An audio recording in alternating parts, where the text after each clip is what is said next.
Ang human immunodeficiency virus. Ito'y nakita namin mabilis ang pagtaas Mula from 21 new 6 cases ng HIV kada Pitong araw. taong may HIV kada araw sa unang quarter ng 2025. Panahon na para buksan natin ang ating mga mata sa isang katotohanang madalas nating iniiwasang pag-usapan. Ang patuloy na pagtaas ng kaso ng HIV o Human Immunodeficiency.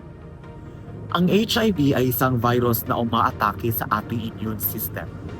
Ngunit, ang mas malaking kalaban natin dito ay ang kawalan ng pakialam at maling impormasyon. Hindi nakukuha ang HIV sa normal na pakikipagsalamuha tulad ng pagyakap o pakikipagkwentuhan. Ang HIV ay isang virus na umaatake sa ating immune system.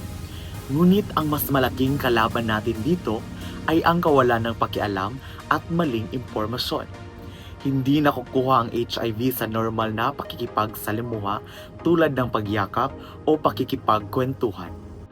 Panahon na upang basagin natin ang stigma, harapin ang realidad at magsalita ng tapat tungkol sa ating kalusugang sexual upang maprotektahan ang ating kinabukasan at ang susunod na henerasyon.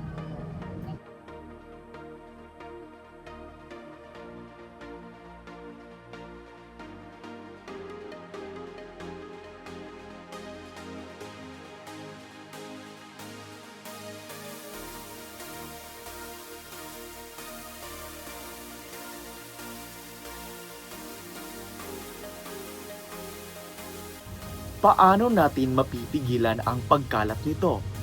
Ang HIV ay napapasa sa pamamagitan ng pakikipagtalik ng walang proteksyon, pagsalin ng kontaminadong dugo, o mula sa ina patungo sa sanggol.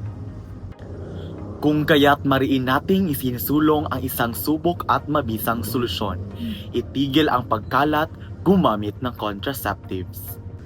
Ang paggamit ng condom sa bawat pakikipagtalik ay hindi lamang mabisang paraan ng family planning, kundi ito ang pinakapangunahing harang o barrier upang maiwasan ang pagpasa ng HIV at iba pang sexually transmitted infections. Huwag mahiya o matakot.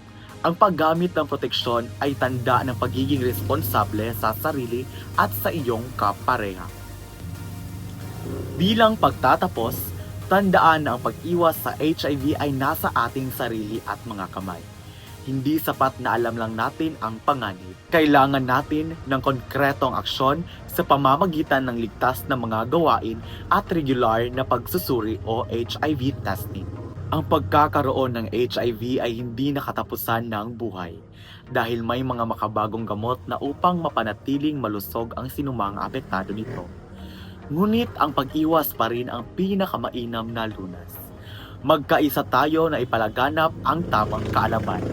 Itaguyod ang paggamit ng contraceptives at wakasan ang HIV ng may tapang at pagmamalasakit sa kapwa.